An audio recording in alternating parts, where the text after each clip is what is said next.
Welcome, everybody, to the LIPSEY'S Aim Higher podcast. I'm Rob Eberzino, and across from me is Jason Klossner. Jason, what's going on? Hey, Rob, man, it's going good. You know, it's springtime, and gun sales have been brisk. Oh, it has been brisk. Been brisk for what? Winter, Yeah. fall, spring, whatever. Gun sales are not seasonal right now. No, not at all.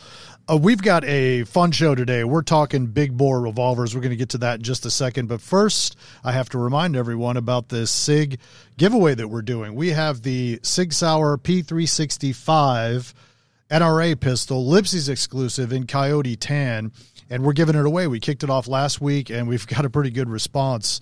A very good response. Apparently, there's a lot of people who want a free gun. Right? Yeah. People tend to like that gun, and especially at free is really tempting. So I'll tell you, though, a lot of people have entered, but your chances are still much better than winning the lottery. So just think of it that way.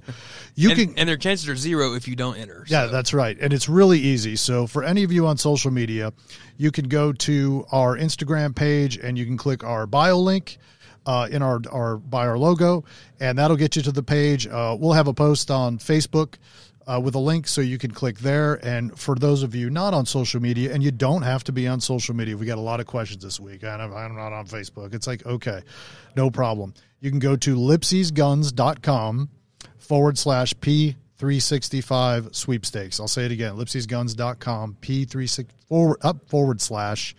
P365 sweepstakes, and the page is right there for those of you listening. And you can enter, and you share with people, share with a friend, whatever you want to do. You get extra entries, so it's pretty cool. I'm ready to give it away. We're going to give it away on Friday, April 2nd. So we got a whole nother week to go, even a little bit more. So plenty of time to get in. So Jason, let's move right along here into the subject of the day, something that is, speaking of social media, one of the hottest things we put out there. We'll talk about our Ruger project in depth in a second, the 480, the 454 Casull we did back when, but big bore revolvers draw a lot of attention. You know, that's probably the most activity we get on social media posts or videos that we do is on the big bore stuff. There's nothing more American than just a giant revolver. People love it. They do. And well, there's not a lot of people making them. Right. You know, and so there's not, endless options like there are with semi-auto pistols or rifles and stuff like that. So big bore revolvers, for the guys who really like them, there's not a lot of options. So when we do come out with something, it does bring a lot of attention. Right. When we talk about big bore revolvers, it's a question I have, to be honest. We've thrown the term around lots. I mean, it's what they're deemed, what people know them by. But when we're talking calibers, where is the line? When do you cross into that big bore category? Prior to shooting the 480, which I shot, and we can talk about that a little bit too.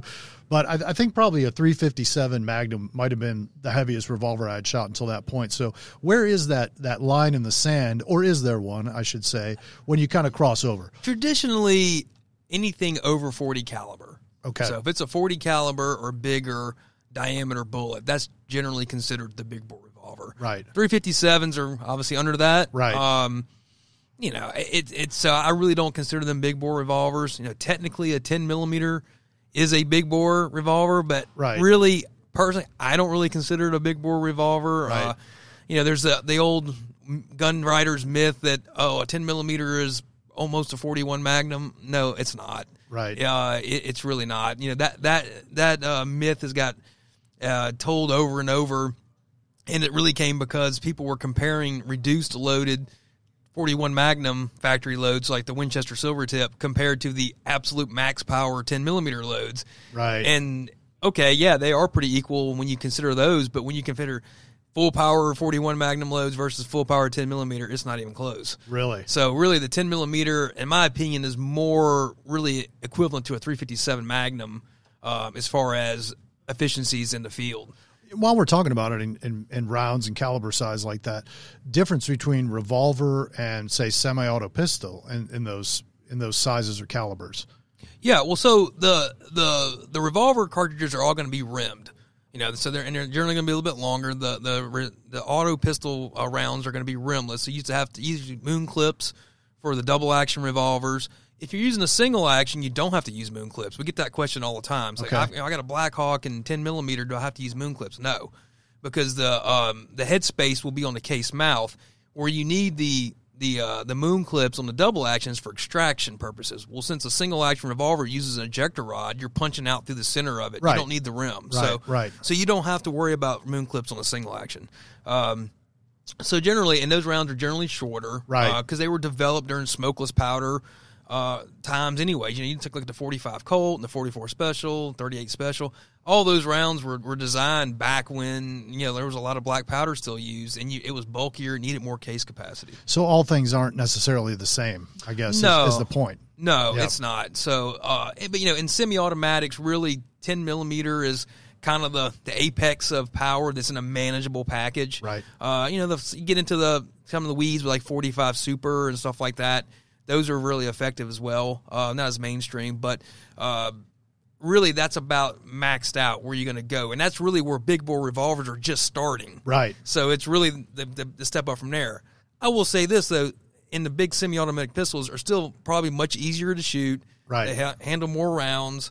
So there is a place for them, but for the guys who really want to hunt with, and shoot game at extended ranges, or really feel more comfortable with something that's got a lot more punch, the big bore revolver is really where it's at. We'll get more into this, and as you mentioned that, hunting, really protection in the Northwest, things like that. What are some practical uses of the big bore revolver? I guess those are two. Yeah, that's probably the two biggest. If you need protection from a 500 Smith & Wesson, you might want to move. Yeah, well, people that live in grizzly country, bear guns is probably the most debated thing that's ever been on the internet or gun magazines, and everybody's got their opinion on bear guns. Yeah, I tend to look at the people who actually have a lot of experience with bears, not the guys who have a lot of experience talking about bears.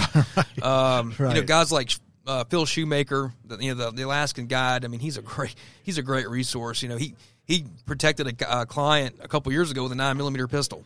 Right. And killed the bear. Right. A big grizzly. So, not that that's ideal, and I'm saying, hey, a 9mm is a great bear gun, but it's the guy, it's the Indian, not the arrow. Sure. So at that point, I think there's a lot of people who side on the hey, I'd rather have something like a 10mm where I know I can make good controlled hits, because only a central nervous system hit is going to stop a big charging bear anyways. Right. So a brain shot, spine, something like that. So as long as a bullet can reach it, it doesn't really matter, how powerful it is, as long as that bullet can penetrate through the skull and take out the brain. Right. And if I got a 16-shot 10mm, I can do that much quicker and more efficiently than maybe a 454 Casull that has 5 rounds and I can't hit anything with it. Right. So I agree there. However, you might not always have a perfect headshot or whatever else. And if you want to pound something with the hardest round you can, something like a 480 Ruger or a heavy loaded 45 Colt does have a lot going for it too.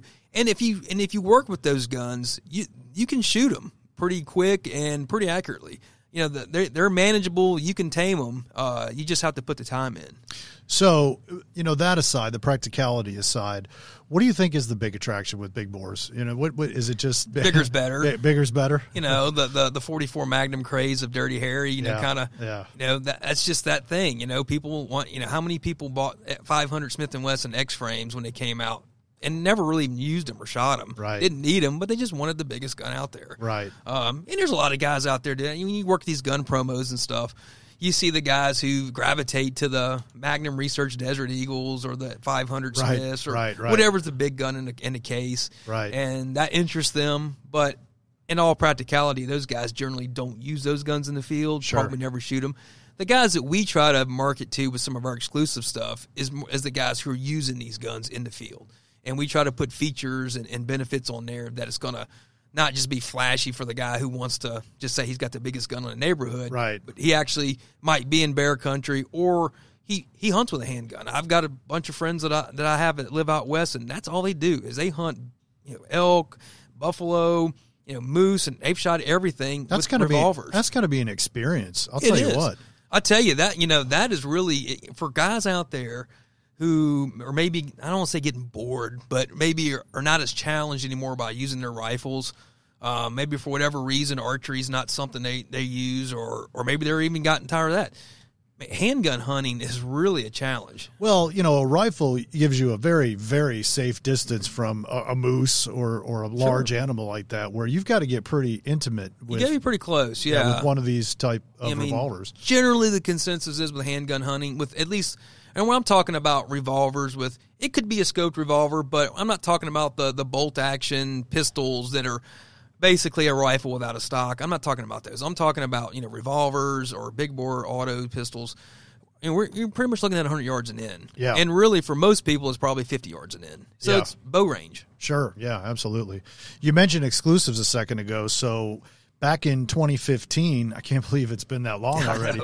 We launched a pair of home runs. Really, those were fantastic revolvers, the 480 Ruger and the 454 Casull, both really the same platform, nearly identical. Same gun, just different chamberings. Yeah. So let's talk about a little bit of the story behind that. We like some of our exclusive has some fun stories and in development and some of the test firing and exhaustion, that went along with that. So where how did that kind of all begin? And, let's go through that process. The 454 Casull and the 480 Ruger have been two cartridges that I've always liked. I've always had, especially the 480. To me, the 480 is really the sweet spot.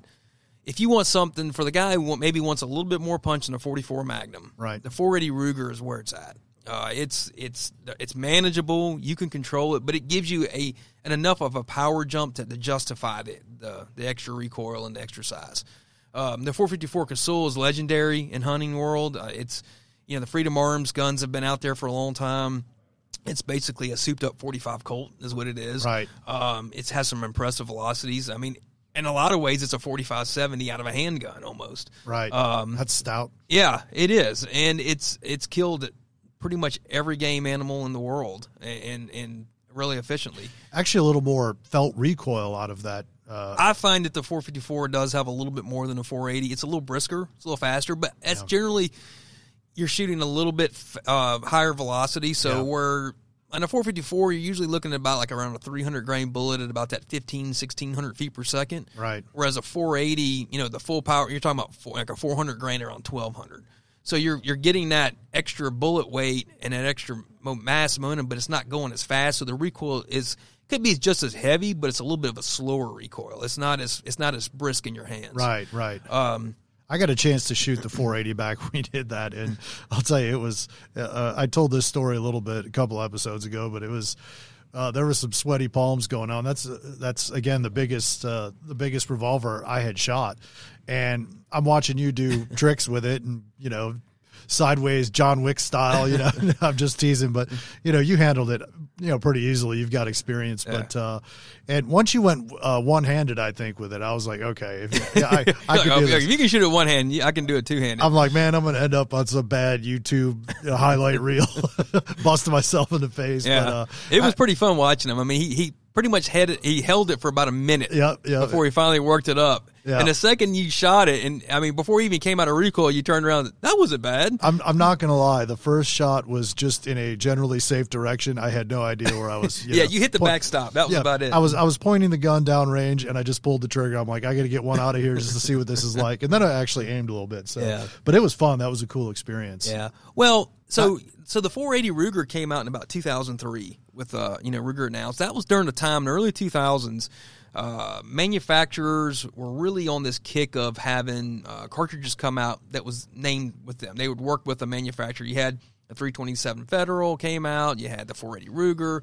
Ruger came out with the 375 Ruger and 300 Ruger compact magnums, and Marlin had the I think it was the 308 Marlin Express and the 338 Marlin. It was this whole crowded space. It really was. It was a time of a lot of cartridge development and everything. And Ruger had been asked to do a large bore over time. And before the 480 Ruger was out, the 475 line ball was out there. John Linebaugh came out with that, I believe, around 87, 88, something like that.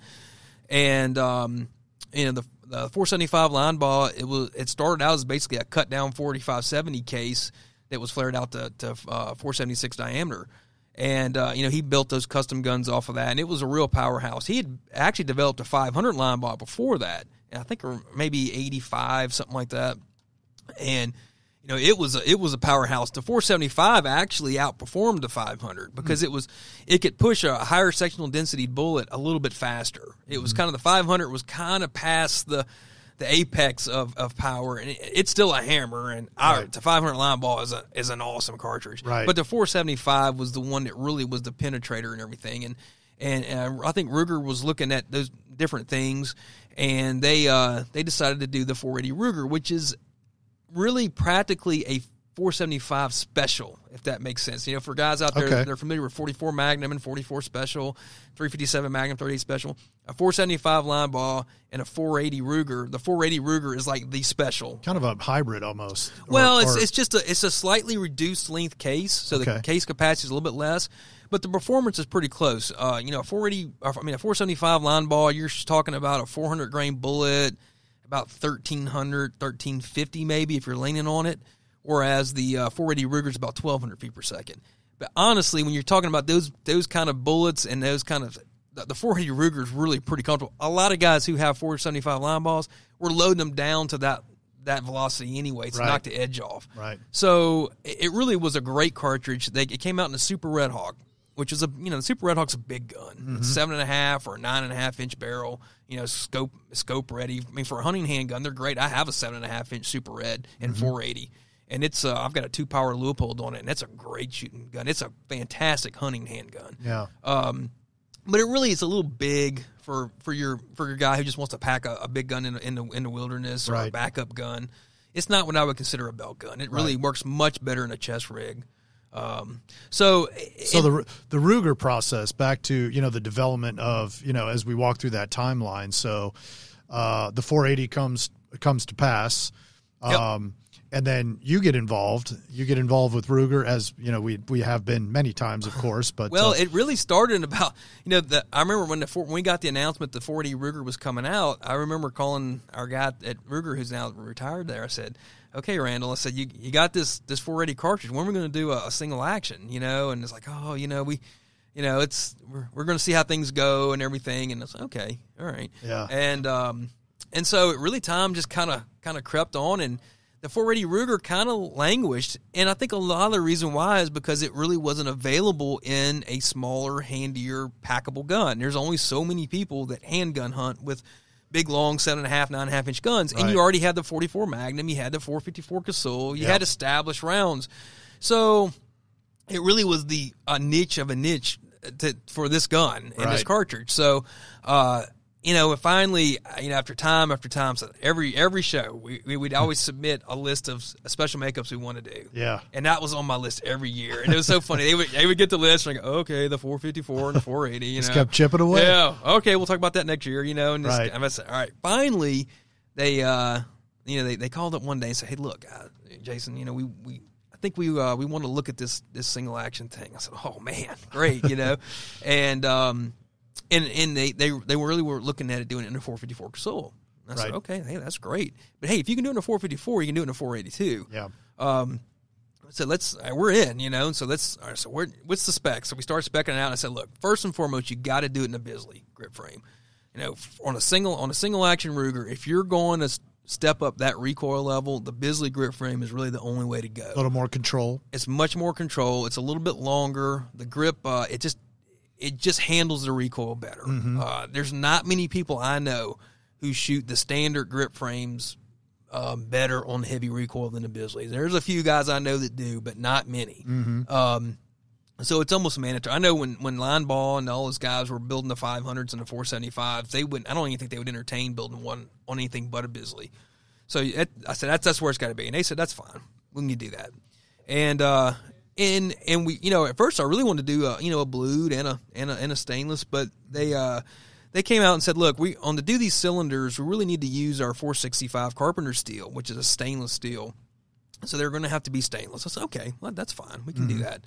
And so we talked about barrel lengths. Well, the 454 Casull is a fairly long case, and they were really eager to get that positive extraction on it. So we decided to go with a 6.5 inch barrel to start, because in some states you have to have at least a minimum of a 6 inch barrel to be legal to hunt with. Okay. So we said, all right, going out the gate, let's at least put something out there. You can always have the barrel cut, but you can't make it grow. Right. So if a guy just got to have a 4 5/8 tomorrow, he could make that happen through the custom, route. But you're not gonna weld up a barrel. So, right. So 6.5 inches is what we started. The first gun that they had worked on was the 454. They did all the testing at the factory and everything. And I remember I got a call one day from Mike Pfeiffer, who was the CEO of Ruger at the time, and he said, "All right, Jason, hey, it's done. And we've got it ready. We're ready to go." And I said, "Okay, Mike, what about the 480?" And there was just an awkward pause for 5 seconds, and he said, "Look," he said, "if you want a 480," and I think he might have had a choice word in there somewhere, he said, "Our guys, they're done. They're toast on test firing these things. Right. They do a pretty extensive test fire. It's 5,000-6,000 rounds. Sure. It's extensive. And you're talking about big bore revolvers. There's only so many guys who want to shoot that much through them. And now you're about to hear how committed Jason was to this project. So all you people out there who wanted this 480, my wrist, thank you. But so he said, "Look, if y'all want to do a 482, y'all are going to have to do the testing." I'm like, "Okay, great. I mean, yeah, send some guns, we'll test them." I'm thinking, okay, this can't be that bad, right? Right. So one day I'm sitting at my desk, and one of the guys in the warehouse comes up and says, "Jason," I said, "Hey, are we getting in the ammo business?" And I was like, "No, because if you guys don't know, we don't distribute ammo. We just do guns." He said, "Well, there's this huge pallet of ammo back here, and it's got your name on it. I just thought maybe we were carrying ammo now." So, how much did they send us? and so I walked back there, and he wasn't kidding. There was a pallet of 480 ammo out there. There were 6,000 rounds of 480 ammo on this pallet. Brutal. With a note in there that said, "Have fun." I said, "All right, right. Here we go." Yeah. And so they sent two test guns down, and I had this big log sheet that they had, and you had to fill it out for every, I forget what it was, but I think every 100 rounds you had to measure, cylinder gaps and intake and all this kind of stuff to see where everything was. So we had all that covered. And so I said, "All right, man, let's get going on this." And at first you're thinking, okay, you start breaking it down, this won't be too bad. So I would luckily we have an indoor range, not LIPSEY'S, but there's a local indoor range about a mile down the road. Sure. And so I went over there, and of course at the time this is still a top secret gun. It was it was still embargoed, so it's not like you could just take it out to the public and just go shoot. Right, so kind of say, "Hey, look, do y'all have there was one kind of lane that was kind of private." I said, "Look, do you mind if I use it?" And they're like, "Okay, that's fine." And so I start banging away, and I'm thinking, okay, this is going to be good and everything. Well, about 100 rounds, and I'm like, man, this isn't fun anymore. And I'm like, great, we still have 5,900 rounds to go. So I'll step in. I remember, sure, you'll probably touch on this, but I remember then you recruiting people like, "Oh yeah, hey, we got to shoot this gun. We got a lot of bullets to put down range." So I started. So of course, then I went to some of the sales guys and said, "Hey, who wants to go have some fun shooting?" And they're like, "Oh yeah, I'm good." And so they'd come over there, and some of these guys would give me like 20 rounds. They'd be like, "I'm done." Yeah, I'm like, this is gonna take forever. Yeah. And so I would every day for about the first 2 weeks, I would go after work for about an hour and a half, and I'd try to put about 100 rounds to it. And I was like, man, this is. And after about a week or so, I was starting to get a little sore. Getting those Popeye. Well, man, my wrists were starting. And look, the 40's not bad, but when you're cranking off round after round after round, and look, that gun gets hot. Yeah, I mean they get hot quick, and so you can't. It's hard to handle. It's just it was getting to be a little much. Yeah, and so I remember I went in the warehouse one day, did the old typical, all right, who's the toughest guy out here? And of course you get, 10 guys, all right, I'm tougher than this guy. Yeah. And I said, all right, we're all going. So I took them all to the sheriff's range. Yeah. We had, cause we go out there on the weekend. Yeah. And I said, all right, we're going to do this round robin. And we took those guns and I said, look, y'all get in line and you shoot. And you basically shoot a cylinder and then pass it down, shoot a cylinder. And they just kept doing that round and round and round. And those guys, to their credit, they pounded some rounds out. And we would take them periodically and measure them out and everything, whatever. Right. Everything was doing great, man. It was doing good. And so finally, we'd go shoot some more. And I was running out of steam on this thing. And also there's so much a compressed time frame because this whole launch is dependent on us getting this endurance test done. Right. And all that you're still looking at 1,000 rounds, maybe. Oh yeah, I mean we still got a long way to go. We're probably 2,500 rounds into it about this time. Man. And so I called. I happened to be on the phone one day with my good buddy Jeff Hoover. A lot of people know him as Tank Hoover. He's one of the writers for FMG. He's in the Shootist organization with me, and Tank's a great guy. And he's a huge big bore fan, And I said, Tank, I said, look, man, I kind of got this top secret project, and I'll have to get you to sign an NDA and everything, but I don't know if you'd be interested in coming down and visiting us and want to shoot some guns. I'll make it worth your while, you know. And he's like, oh, yeah, I'm in. And so the next thing I know, he's big buddies with Mike Branty at Branty Leather. Right. And he said, hey, do you mind if Doc Branty comes with me? I said, hey, the more the merrier. So they flew down in August, which August in Baton Rouge is flat out miserable. Oh, yeah, you know? It's hot. It's hot.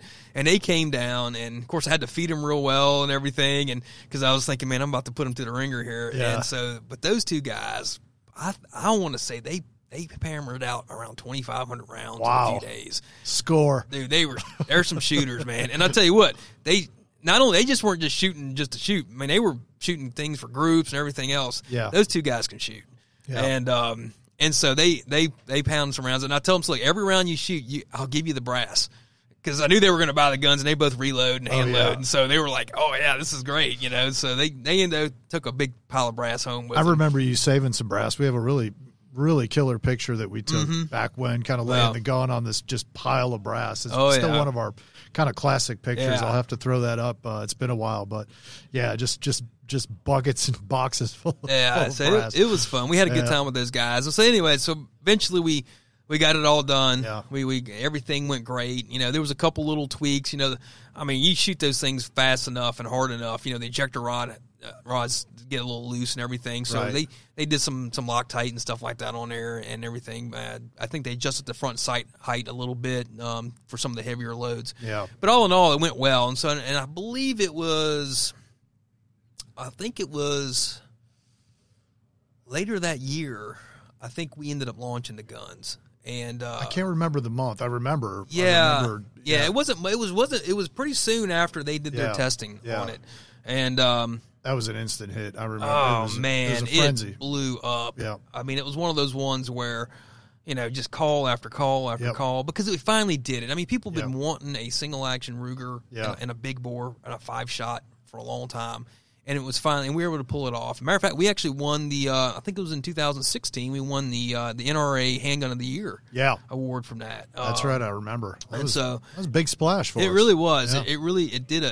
It just solidified our position as the go-to place for Ruger single actions. Yeah. You know, we continue to run those guns today. Yep. You know, we haven't had any this year because single action production has been pretty slow, but we have actually added a couple barrel links too. We actually added the 4 5/8 inch guns to them, which that's my personal favorite. Yeah, that's the gun I ended up buying was a 4 5/8 480. That's just in the 480, isn't it? No, we did it 454 as well. Oh, okay. Yeah, both of them. So there's 4 models. There's the 6.5s and the 4 5/8. Right. The barrels are slightly heavier than the standard Super Blackhawk barrels. Yeah.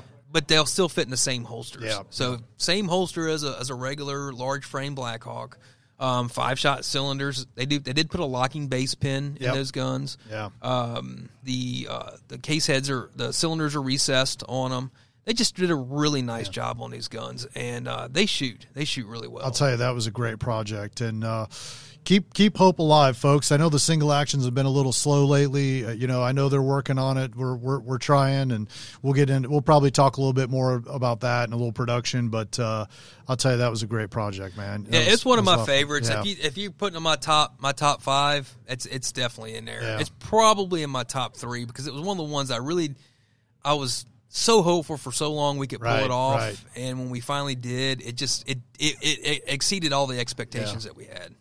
Well, hey, everybody, don't forget, get in this contest, the SIG contest. You can find it on Instagram. Click our bio link. Facebook, we'll have a link in there for you, or go to LIPSEY'S.com/P365 sweepstakes. Get in here, get you a free gun, get a chance. Let's see what happens. That's a fun story, man. But I'll tell you what, we'll dive more into this. We got number 1s coming up too. Yeah, we'll do one on number 1 soon, and we'll break down and do more into big bore revolvers and get down into each caliber and platforms and really break them down pretty hard. Cool. Well, hey everybody, thanks for listening. Until next time, aim higher.